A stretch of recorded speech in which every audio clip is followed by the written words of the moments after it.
بسم اللہ الرحمن الرحیم۔ السلام علیکم۔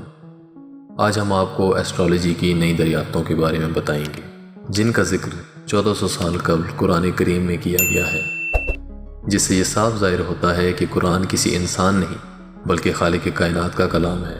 کیا آپ جیتنا چاہتے ہیں آئی فون 13 پرو یا میک بک پرو؟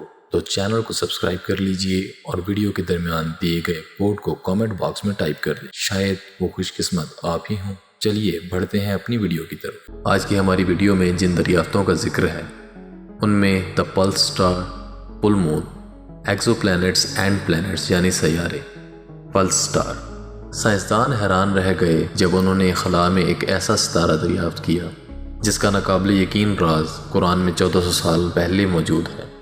ریسرچ کے دوران سائنسدانوں نے ایسا ستارہ دریافت کیا جس کا ذکر قرآن میں 1400 سال پہلے سے ہے۔ انہوں نے یہ ستارہ کیسے دریافت کیا اور کیسے آپ صلی اللہ علیہ وآلہ وسلم کو اس کے بارے میں پتا تھا۔ 1965 میں اینٹنی ہیوش اور کیمبرج یونیورسٹی کے ایک طالب علم ساویل اوکیو نے پراسرار ریڈیو ویو سنی جو بالکل دروازے پر دستک دینے کی مانند تھی۔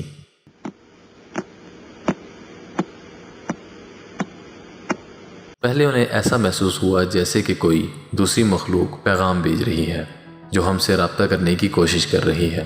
1967 میں اینٹنی ہیوش اور جوسائل بیل نے مل کر انہی سگنلز پر تحقیقات کی جس سے یہ معلوم ہوا کہ یہ سگنلز تو ایک بڑے نیوٹرون سٹار سے آ رہی ہیں جو 1.4 سیکنڈز میں اپنی روٹیشن کمپلیٹ کر رہا ہے۔ اس کا ذکر قرآن کریم کی سورہ الطارق میں بخوبی موجود ہے۔ بسم اللہ الرحمن الرحیم، والسماء والطارق وما أدراك ما الطارق النجم الثاقب۔ آسمان کی قسم اور رات کو آنے والے کی قسم، اور آپ کو کیا معلوم کہ رات کو آنے والا کیا ہے جو چمک کر روشن کر دیتا ہے۔ لیکن اگر ہم ان آیات پر غور کریں، یہ ہمیں ان ستاروں کی کچھ خصوصیات بتاتا ہے۔ لفظ طارق جس کا مطلب ہے رات کو آنے والا یا صبح کا ستارہ، لیکن اس کا لفظی معنی ہے دستک دینے والا۔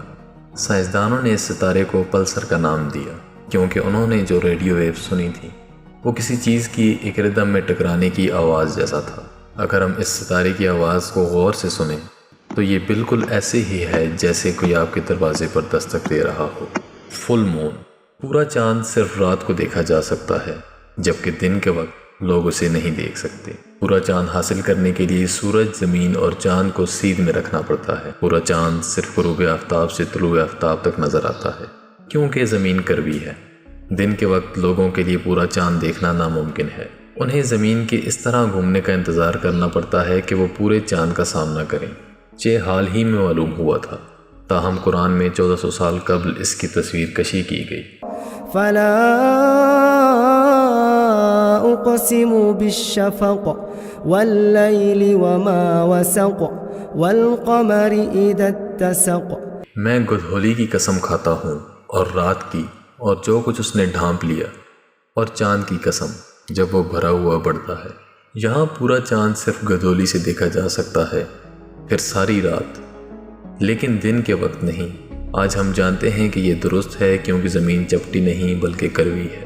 ایکزو پلینٹس، ہمارے نظام شمسی سے باہر کے سیارے۔ 1400 سال قبل لوگ زمین، سورج اور چاند کے بارے میں جانتے تھے، لیکن کوئی نہیں جانتا تھا کہ ہمارے نظام شمسی سے باہر بھی سیارے موجود ہیں۔ آج ہم جانتے ہیں۔ ماہرین فلکیات نے بہت سے سیاروں کو نظام شمسی سے باہر پایا۔ جب سائنسدان ایکزو پلینٹس پر زندگی کی تلاش کرتے ہیں تو وہ صرف پانی والے سیاروں کو تلاش کرتے ہیں کیونکہ پانی زندگی کا ایک اہم جزو ہے۔ نو واٹر نو لائف۔ ہبل خلائی دوربین کا استعمال کرتے ہوئے ماہرین فلکیات نے اپنے ستارے کے قابل رہائشی زون میں ایک سیارہ کی فضا میں پانی دریافت کیا۔ اگر تصدیق ہو جاتی ہے تو یہ پہلی بار ہوگا کہ ہم نے پانی کا پتہ لگایا، زندگی کے لیے ایک اہم جزو۔ پانی کو فضا میں بخارات کے طور پر پایا گیا تھا، لیکن سیارے کی درجہ حرارت کا مطلب ہے کہ اگر یہ پتھریلی ہو تو یہ اپنی سطح پر پانی کو برقرار رکھ سکتا ہے۔ تقریباً 110 نوری سال کے فاصلے پر ہے۔ سیارہ زمین سے بہت مختلف ہے، یہ ایک سپر ارتھ ہے تو یہ زمین سے تقریباً 2 گنا بڑا ہے۔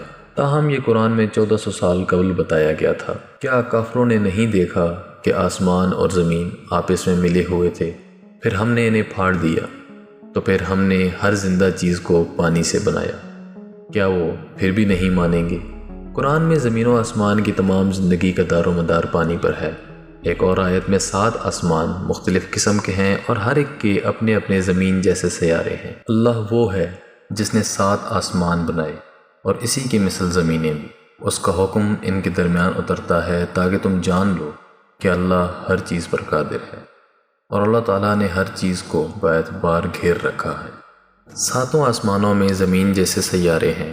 آج ماہرین فلکیات نے زمین جیسے ایک سیارے کو تلاش کیا، دی پلینٹس یعنی سیارے۔ 1400 سال پہلے کوئی نہیں جانتا تھا کہ سیارے ستاروں کے گرد کیسے چکر لگاتے ہیں۔ قرآن کہتا ہے کہ بکھرے ہوئے سیارے۔ شکوک کا دعویٰ ہے کہ جس نے قرآن لکھا اس نے غلطی کی۔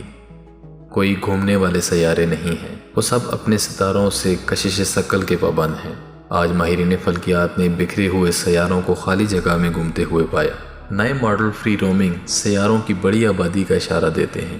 ایک نئی تحقیق سے پتہ چلا ہے کہ جب کوئی ستارہ سپر نووا کی صورت میں ٹوٹ جاتا ہے تو اس کے کچھ سیارے دھماکے سے بچ سکتے ہیں، لیکن یہ اس کے مدار سے نکل کر کہکشاں میں گھومنے لگتے ہیں۔ یہ نظریہ اب تک پائے جانے والے مٹھی بھر آزاد گھومنے والے سیاروں کی وضاحت پیش کرتا ہے، اور اس کا مطلب یہ ہو سکتا ہے کہ کہکشاں میں ایسی بہت سی دنیایں موجود ہیں۔ مطالعہ کے رہنما ڈمتری ویراس جو UK کے ماہر فلکیات ہیں، انہوں نے کہا چونکہ ہر ستارہ مر جاتا ہے اور ان میں سے بہت سے ستارے سیاروں کے اخراج کو متحرک کرنے کے لیے کافی بڑے ہوتے ہیں، اس لیے پوری کہکشاں میں تاریکی اموات کے لیے آزاد تیرتی آبادی میں حصہ ڈالنے کے لیے کافی مواقع موجود ہیں۔